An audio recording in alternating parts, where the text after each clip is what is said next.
President Trump, sir, your message to the people of the Philippines. We love them. Can you get a trade deal done? And we respect their leader greatly. This is their leader. Thank you. Can you get a He's very tough for negotiating, but that's okay. President Marcos, you think you'll get a deal done today, sir? I think we will.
right.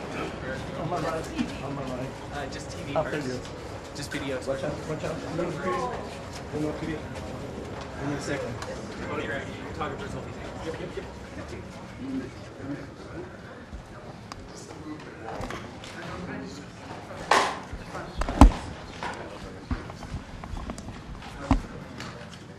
Be careful back there.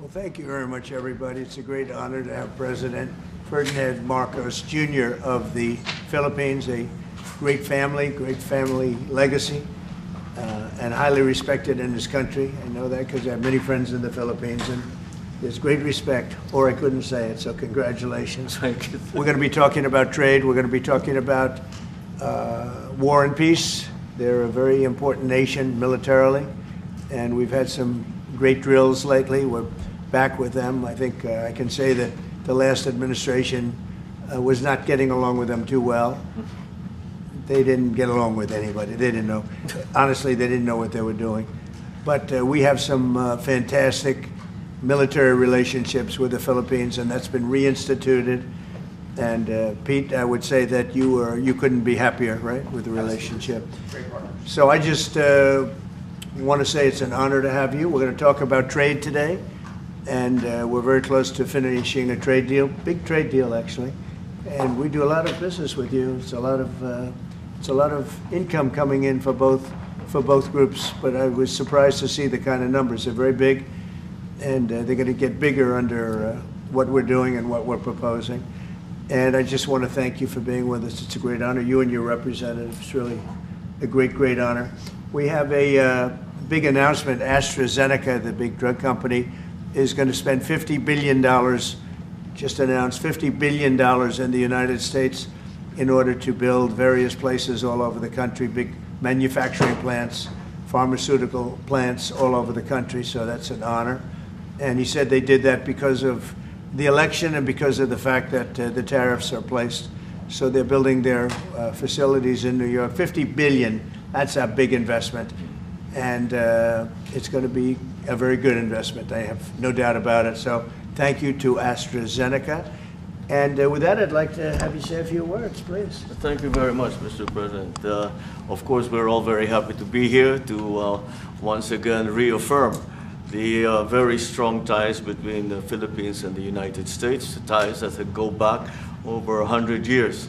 And considering the context in which we live these days, especially in my part of the world, this has evolved into as important a relationship as is possible to have.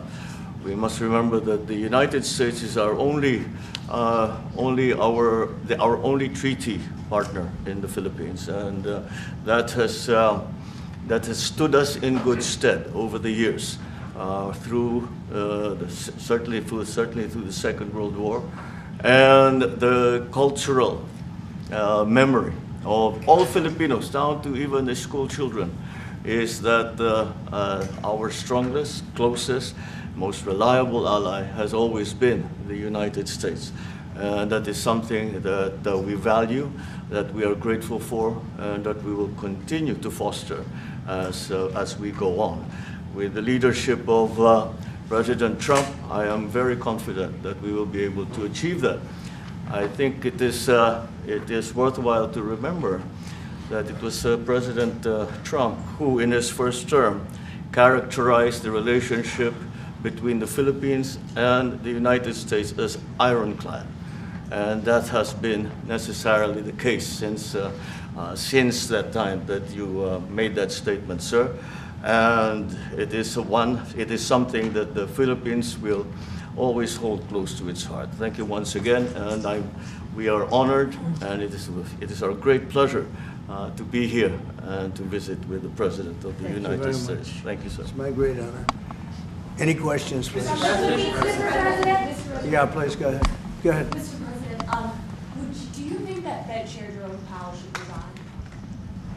I think he's doing a bad job, but he's going to be out pretty soon anyway. In eight months, he'll be out. But I call him too late. He's too late all the time. He should have lowered interest rates many times. Europe lowered their rate 10 times. We lowered ours none. And it's causing a problem for people that want to buy a home. Look, our economy is so strong now, we're blowing through everything. We're setting records. You know that, you see that. And whether it's the Philippines or anyone else, we're setting records at levels that nobody's ever seen before. But you know what? People aren't able to buy a house because this guy is a numbskull. He keeps the rates too high and probably doing it for political reasons. The only time I remember him cutting rates, I mean, he cut the rates just before the election to try and help Kamala or whoever he was trying to help. He probably didn't know.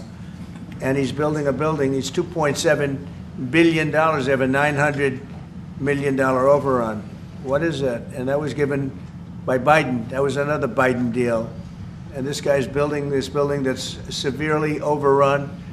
And what does he need the building for? Why does he need space for more people? So they did a big study the other day, and they called all of the great intellects and the great economists and all of the great everything. And it was 71, and only 2 got it right. Me and another gentleman that happens to be very smart. 69 people got it wrong, and the Fed got it wrong, more wrong than anybody. And you know, he has these think tanks, and they build buildings for people that think. And it's really not thinking. It's a little bit of combination of thinking, but it's something you sort of have or you don't have. They don't. The job he's done is just terrible. He ought to raise interest rates. You know, we should be at 1%. We should be leading the world. Instead, we're paying 4%. And if you look at what that means, that's over $1 trillion in interest that we have to pay. That with the striking of a pen, we would be saving more than $1 trillion. Is that right, Scott? Yes, Do you have sir. anything to say about it? Yes, sir. I called yesterday and this morning for the Fed to do a big internal investigation to understand not their monetary policy, but everything else. The Fed has had big mission creep, and that's where a lot of the spending's going. That's why they're building these new or refurbishing these buildings. And I think they got to stay in their lane. And I think that based on the way they cut rates last fall, they should be cutting rates now. It's inconceivable, I know the Fed very well, that they can be spending $2.7 billion to build a building. They don't do anything. They just, I mean, it's the greatest job. You show up one day, a half a day, you make a little speech, the economy's doing well, the economy's not doing well, we're going to raise interest. And he's got it wrong. That's why I call him too late, T-O-O, too late. And it's really too bad. But it is affecting people that want to buy houses, and that shouldn't happen. And Mr. President, And you know, he should lower them. Those rates should be 3 points lower. That's what they should be, 3 points lower, maybe more than that. I would like to ask both of you Yes. one person. Mr. President Marcos, next year, Philippines is going to be the rotating chair of ASEAN. I wonder how do you plan to balance your relationship between the United States and China? And for President Trump, Kremlin yesterday said if you are going to Beijing in September, they wouldn't rule out a meeting between you and President Putin.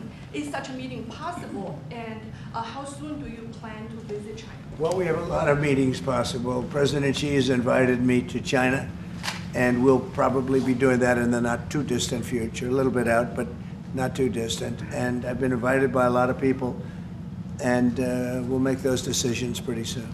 Please. Well, as you say, we are chairing ASEAN for 2026.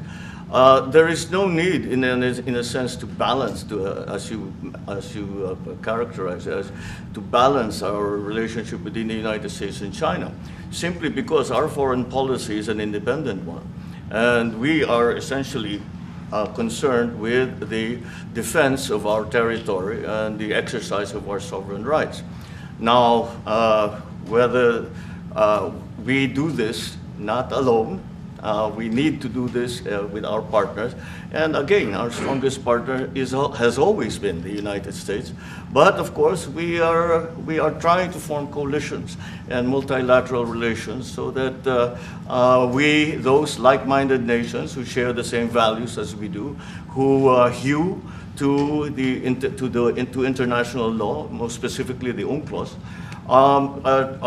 present that position very clearly to anyone who has intentions of unilaterally changing the world order, and that is how we are guided in that. And I don't mind if he gets along with China, because we're getting along with China very well. We have a very good relationship. In fact, the magnets, which is a little complex piece of material, but the magnets are coming out, very well. They're sending them in record numbers. We're getting along with China very well, and I don't mind if the president dealt with China. If that's meant, because I think he has to do what's right for his country. I've always said, make the Philippines great again. Do whatever you need to do, but you're dealing with China wouldn't bother me at all. No, well, now it is something that we have to do in any case, Yeah. and certainly that. What are your comments to the Mr. President, do you support the Justice Department seeking a new interview with Ghislaine Maxwell? Did you urge the Attorney General to seek? I don't know anything about it. They're going to what? Meet her? Your Deputy Attorney General has reached out to Ghislaine Maxwell's attorney asking for a new interview. Yeah, I don't know about it, but I think it's something that sounds appropriate to do, yeah. Do you have any concern that your Deputy Attorney General, as your former attorney, would be conducting the interview, given? No, I have no concern. He's a very talented person. He's very smart. I didn't know that they were going to do it. I don't really follow that too much. It's sort of a witch hunt, just a continuation of the witch hunt. The witch hunt that you should be talking about is they caught President Obama absolutely cold, Tulsi Gabbard. What they did to this country in 2016, starting in 2016, but going up to 2020 in the election. They tried to rig the election, and they got caught.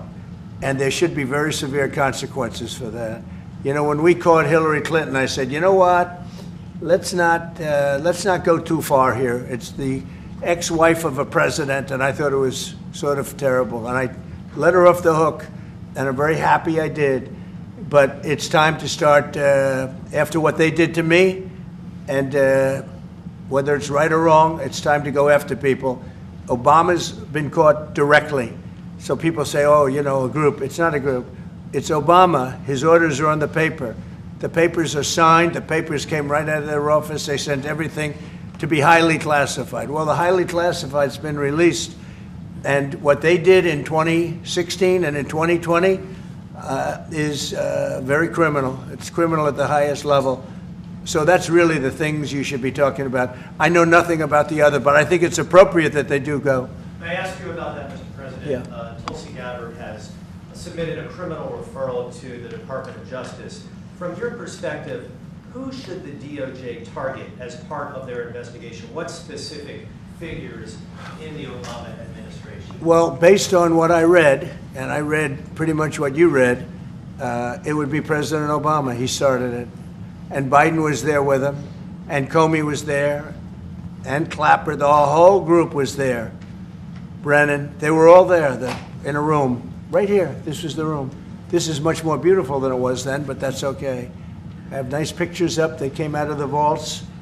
They were in there for 100 years. This is much more beautiful. We have the Declaration of Independence now in the room, which wasn't here. I guess people didn't feel too good about putting it here, but I do. But you know what?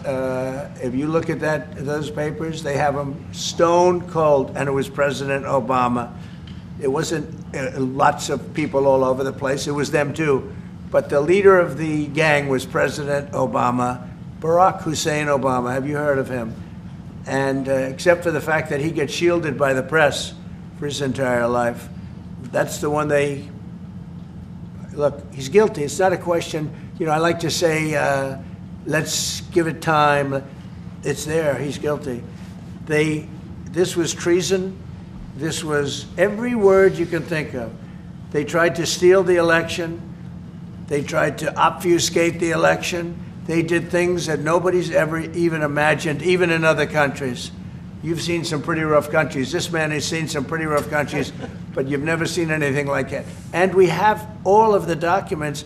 And from what Tulsi told me, she's got thousands of additional documents coming. So President Obama, it was his concept, his idea, but he also got it from crooked Hillary Clinton. Crooked is a $3 bill. Hillary Clinton and her group, the Democrats, spent $12 million to Christopher Steele to write up a report that was a total fake report. Took 2 years to figure that out, but it came out that it was a total fake report. It was made up fiction. And they used that. Now, the one thing they weren't able to do was to, and probably the only thing I respect about the press in years is the press refused to write it before the election. They refused to put it in.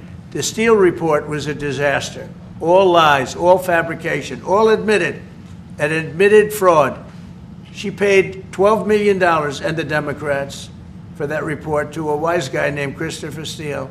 He wrote a phony report, and they wanted to get that report in before the election. And I'll tell you what, I talk about all the time, the fake news, how bad it is. But in this case, they wouldn't do it. They saw it, they read it, and they said, we don't believe it. And it was only after, substantially, like a month and a half after the election, that it got printed, and it was a big wisp. It was just like a bang of nothing, because the election had ended. If that report had gotten published by the New York Times or somebody, and I respect the Times for maybe only this, because they're crooked as you can be. They're a terrible paper, a crooked, corrupt paper. But for this one moment, they said, this is bullshit, we can't put this in. And neither could any other paper. Wall Street Journal's a lousy paper, very, very dishonest paper.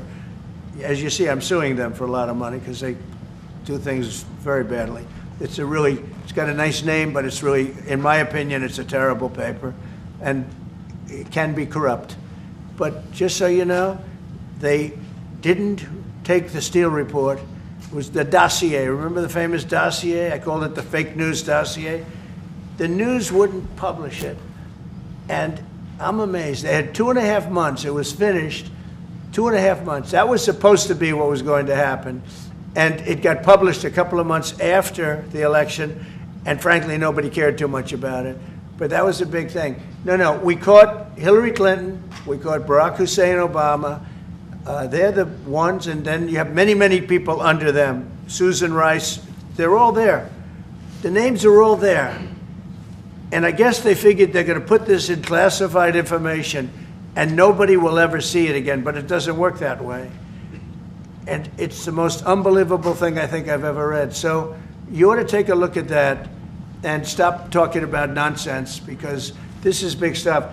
Never has a thing like this happened in the history of our country. And by the way, it morphed into the 2020 race.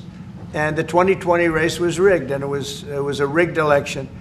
And because it was rigged, we have millions of people in our country. We had inflation. We solved the inflation problem. But millions and millions of people came into our country because of that. And people that shouldn't have been, people from gangs and from jails and from mental institutions, people that we don't want in our country, and people that we're getting out, dangerous people. 11,888 murderers, many of them 50%, more than 50%, murdered more than one person. I hate to say this with such a distinguished guest, but you know, they asked me a question. I got to answer the question. No, Barack Hussein Obama is the ringleader. Hillary Clinton was right there with him, and so was Sleepy Joe Biden, and so were the rest of them. Comey, Clapper, the whole group. And they tried to rig an election, and they got caught. And then they did rig the election in 2020. And then because I knew I won that election by a lot, I did it a third time, and I won in a landslide. Every swing state won the popular vote. But I won that all the same way in 2020. And look at the damage that was caused.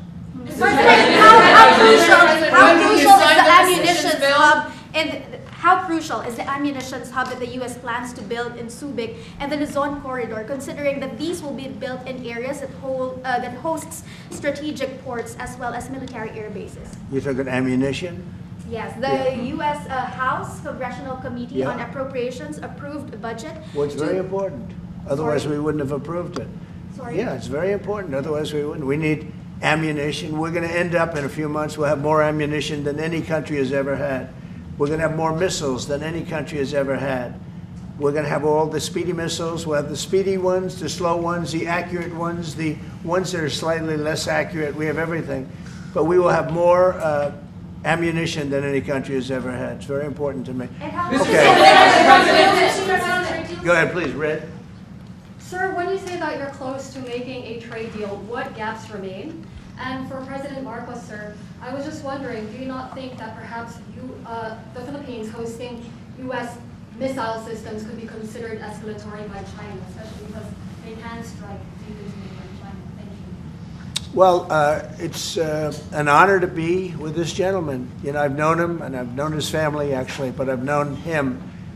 And I assume you're from the Philippines? Are you from the Philippines? Yes, sir. That's good. You're very lucky to be from the Philippines, right? It's a great place. But we're going to have a very good relationship. I mean, I know you had some problems with another president, and it was not your fault. It was the president's fault. And the country was maybe tilting toward China, but we untilted it very, very quickly. But you know, you had a country that was tilting toward China for a period of time, and I just don't think that would have been good for you. You can deal with China, you should deal with China, but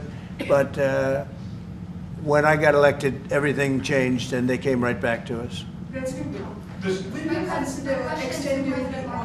Say it again? Yeah, Brian, go ahead. Oh, Mr. President, I just wanted to piggyback off the Sorry, I had a housing. question to President Marcos. Yes. I'm sorry, what was the question again? It was about whether having U.S. missiles hosted in the Philippines could be considered escalatory by China.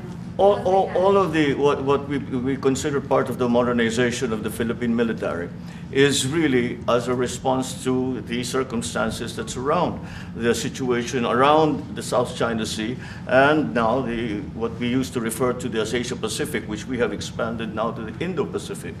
And if we would certainly, like in any kind of military spending, we would wish that it wasn't necessary, but it is.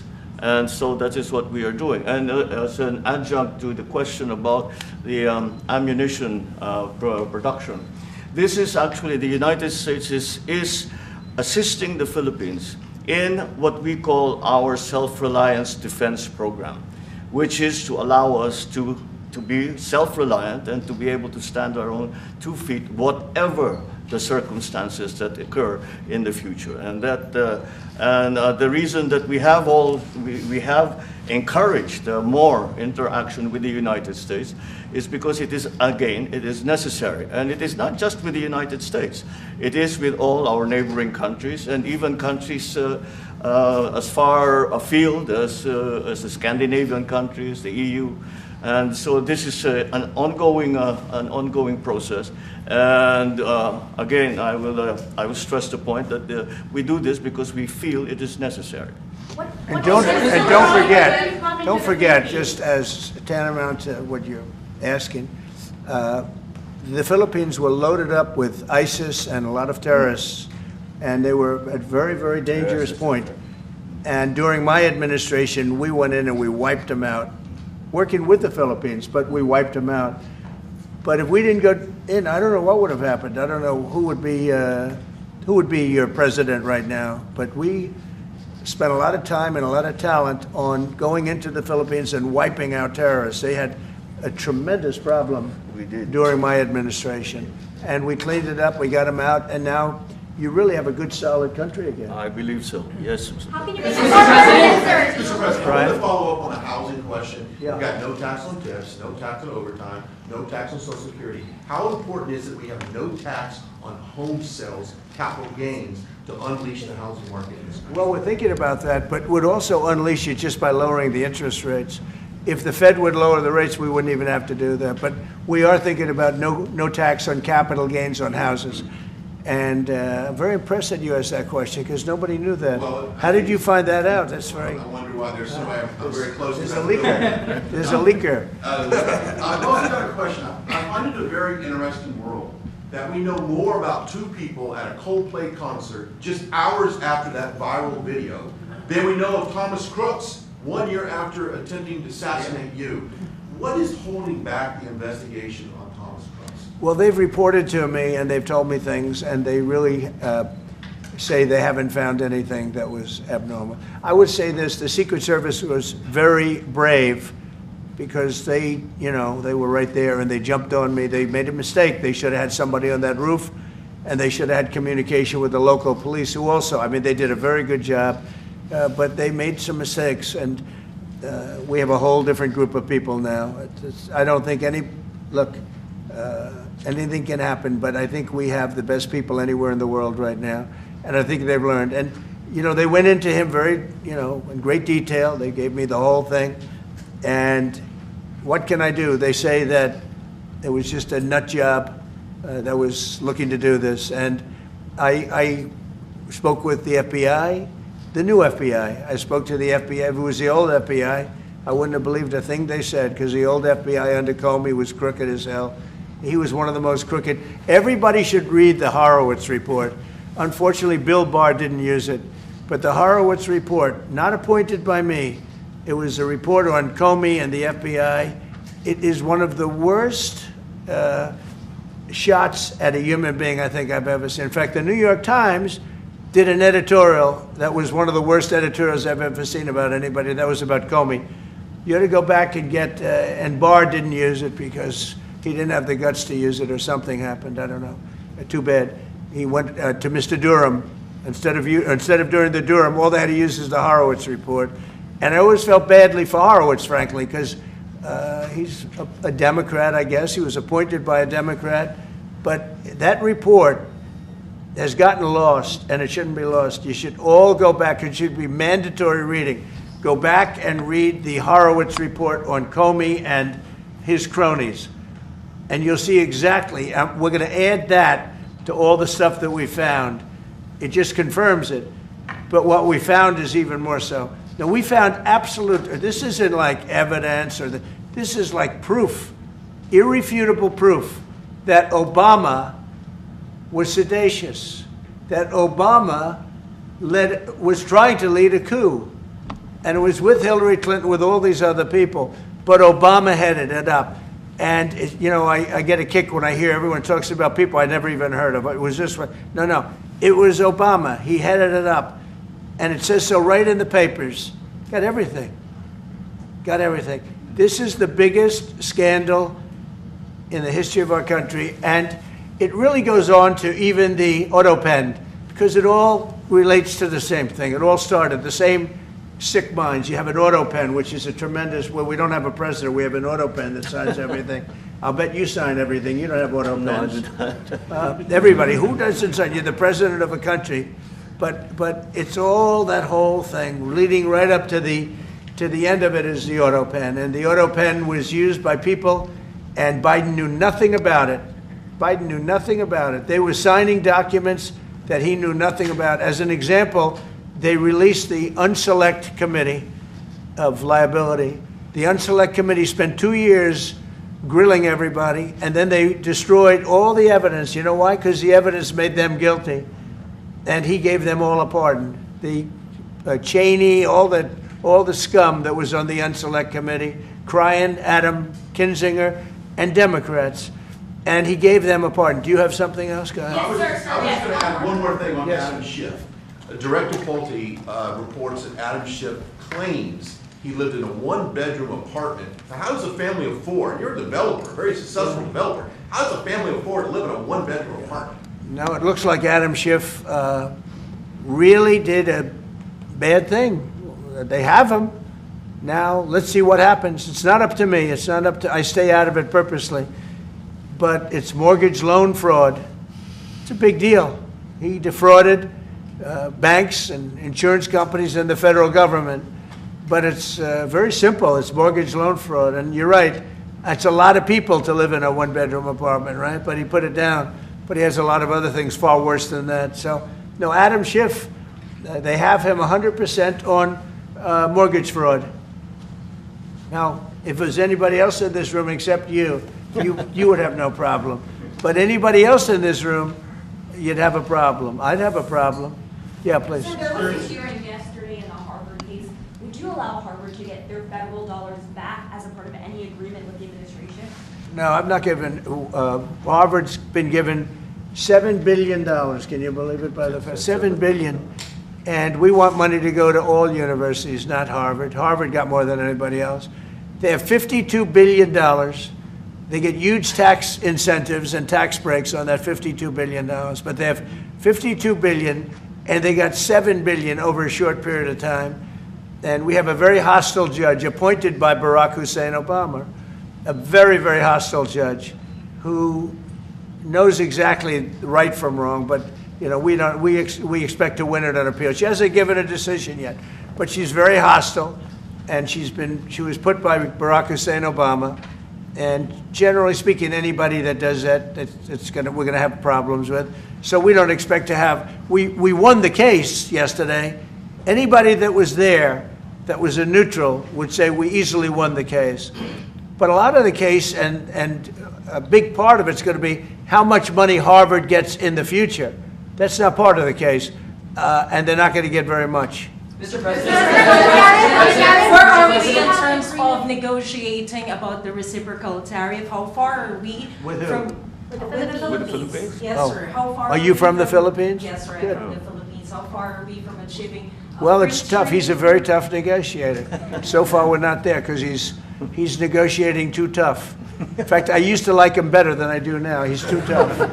But we'll probably agree to something. But he's strong, a strong negotiator. He loves your country. Mr. And President, the Mr. President, Philippines. When are you coming to the Yeah, Philippines, please. sir? you talked a lot about the severe consequences that those who were involved in the Russia hoax must face. In your view, sir, what are the next steps now that these documents are out there and Tulsi Gabbard? Well, the Justice Department would have to act. And we have a very competent, very good, very loyal to our country person in Pam Bondi, very respected.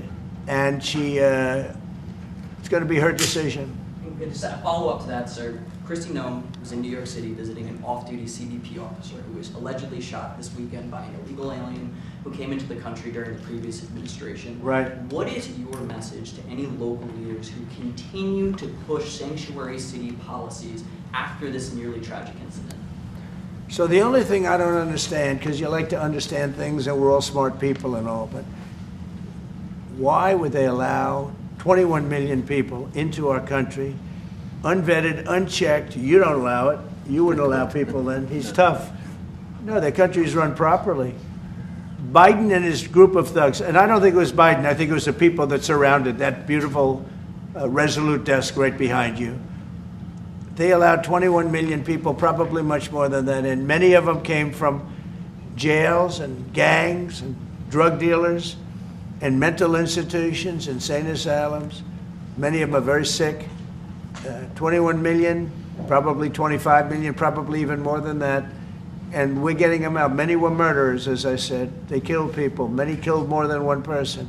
Stone cold murderers. I don't understand why they would have allowed that. There's only two reasons. The vote, because they want voters. That's one reason. I don't think they would have done it for that because they cheat. You know, they're so good at cheating, they don't need that. But the vote, and the second reason is they hate our country. I think they hate our country. I actually do. And it's the biggest problem. I mean, much of our time is spent with, you know, we have the strongest border anywhere in the world now. Maybe even stronger than your border, if you can believe it. We have no people came in last month, zero, which is pretty amazing. I'm not even sure I can believe that. But liberals are the ones that do that calculation. So, but we had no people come in. A year ago, we had hundreds of thousands of people come in. Hundreds of thousands of people. And they flowed in. And if it wasn't for the election, it would have been millions of people came in last year. So millions of people prior to election time, they allowed millions and millions of people to come into our, I mean, you saw it. They'd open the gates. If you took an Alabama-LSU football game that holds 128,000 people, I was there, 128,000 people, and I liked them and they liked me. But if you took that and doubled it, that's what used to flow into our country on a daily basis. It's not even believable. And we're getting them out, and we're starting with the worst ones. And we had a man shot yesterday, a police officer who's a great gentleman, shot right here in the throat. Probably won't be able to speak again. But he was brave, and he shot the other guy. and they ended up getting him, and you saw the scene where his friend took him to a hospital and dumped him down on the sidewalk. The whole thing was crazy. But why would anybody do to our country what these Democrats have done? And honestly, we can never forget it. We can never forget it. What they have done, the damage that they've done to America is very, very sad. Thank you very much, everybody. Thank you, Fred, for heading out. Heading out right today. Thank you, guys, for moving. Let's go. Let's go, guys. Thank you, guys. Come on, sir. Moving towards the door. Thank you, guys. Thank you, guys. Thank you, guys. How's your health? Thank you. Thank you. Come on. How's your health? Let's go, guys. Thank you. Work on the trade deal. Thanks, guys. Keep going. Really take to work on the trade deal. Thanks, guys. Let's go. Thank you. All right, guys. Keep going. Keep guys. Thank you.